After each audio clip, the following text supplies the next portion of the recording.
I wake up already tired. Not physically, my body feels tuned, lean, ready, but mentally, like someone turned the volume up before I opened my eyes. The phone on the table is vibrating, not ringing, vibrating, as if even sound would be too slow. Messages stack without being opened. Names I recognize without knowing why. Staff, media, security. I haven't moved yet, and the day has already started without me. That's when it lands. For this single day, I am Mohamed Salah.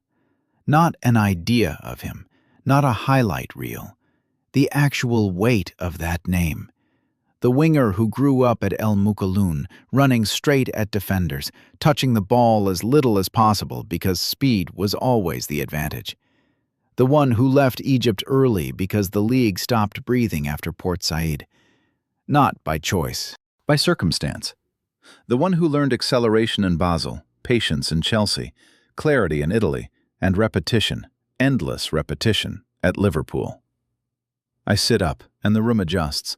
Someone knocks, then stops. No one waits for permission anymore. They wait for confirmation. A schedule appears on a tablet I didn't ask for. Breakfast is already prepared. Training time is flexible. Flexible is a polite word for non-negotiable. Everything is arranged around the assumption that the body in this room must be protected at all costs. I haven't said anything yet, and doors are already open. That's the shock. Authority without effort, access without explanation.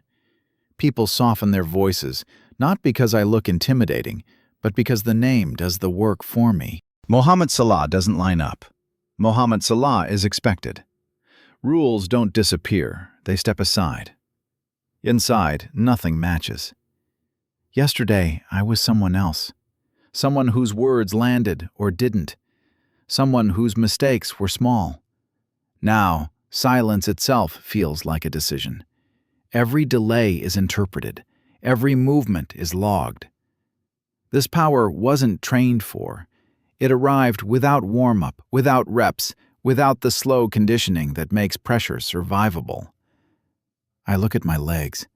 They feel familiar in a technical way, balanced, elastic, disciplined. A body built by routine, by refusal to improvise. This isn't flair. This is structure. Pressing even when tired. Making the same run again because the system needs it. Cutting inside not to be clever, but because it works. That's the contradiction that tightens my chest. This career was built on patience, on choosing the long route when the short one closed, on responding to doubt with output, not argument. Yet today, the world treats me as finished proof, as certainty, as someone who cannot be questioned.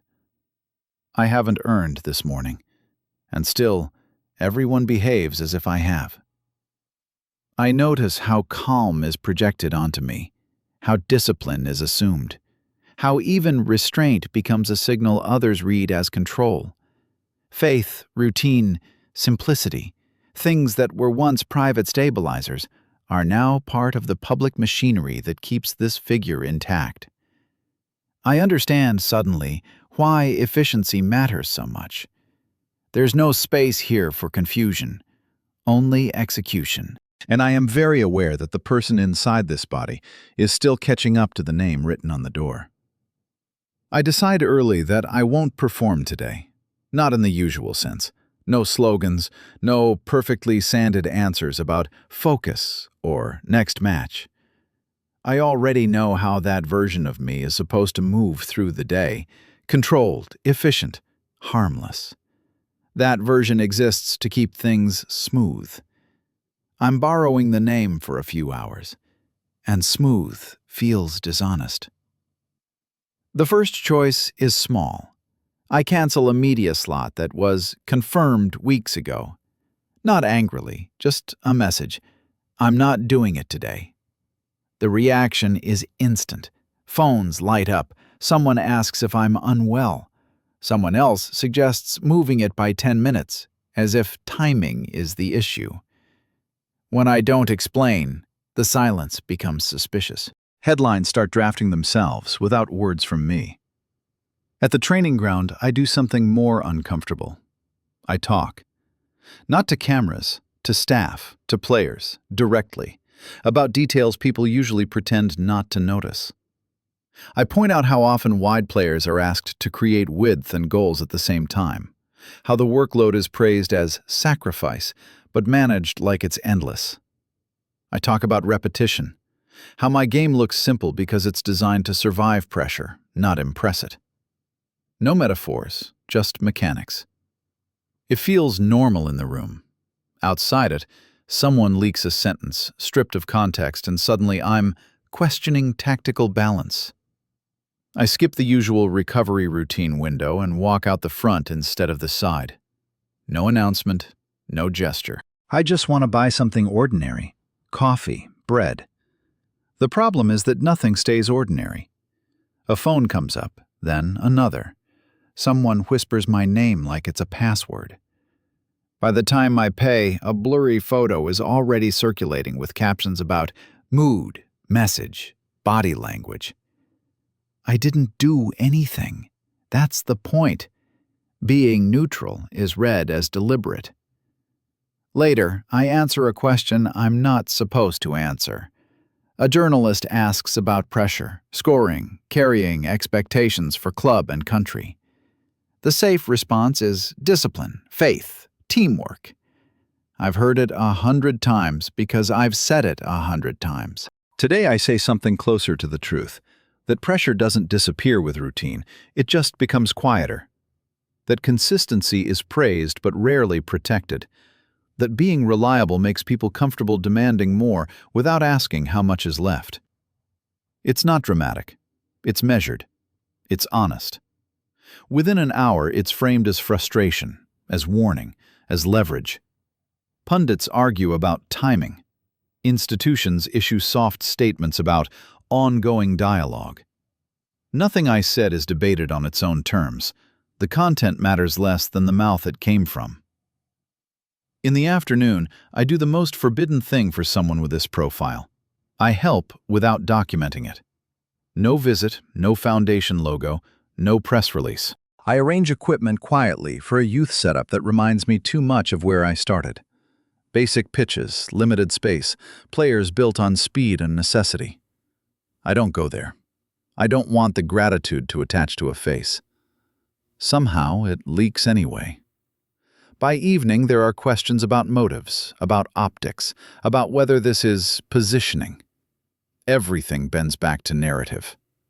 As the day goes on, I start to notice the distortion happening faster. Words don't travel, they mutate. Silence is treated as strategy. Simplicity is read as calculation. Even restraint is suspicious when it comes from someone whose job is to be decisive. What unsettles me isn't backlash. It's how little resistance there is to reinterpretation. I can feel how easily this power could be used to flatten nuance, to imply instead of explain, to let others fight over shadows while I stay untouched. That's when it becomes tempting, and that's the danger. Influence doesn't shout, it nudges. It rewards minimal effort with maximal consequence. By night, I'm tired in a way training never creates. I understand why I usually keep things narrow, why my public self is efficient, repetitive, unadorned. Not because I lack thoughts, but because thoughts, once released from the right person, stop belonging to truth. They belong to function. This name doesn't amplify meaning, it replaces it. And knowing that makes the borrowed power feel heavier than any defender I've ever run past. The day thins out quietly, not with a closing statement or a final appearance, just fewer messages, longer pauses between them. The urgency drains first, then the deference. Schedules loosen their grip. People stop hovering at the edge of decisions that no longer need to be made tonight. Power doesn't leave in a dramatic way.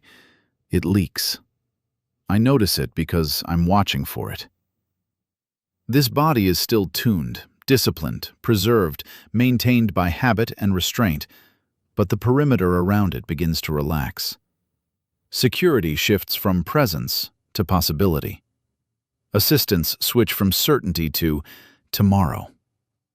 The name still works, but not with the same force. Influence is strongest when it's assumed to be permanent.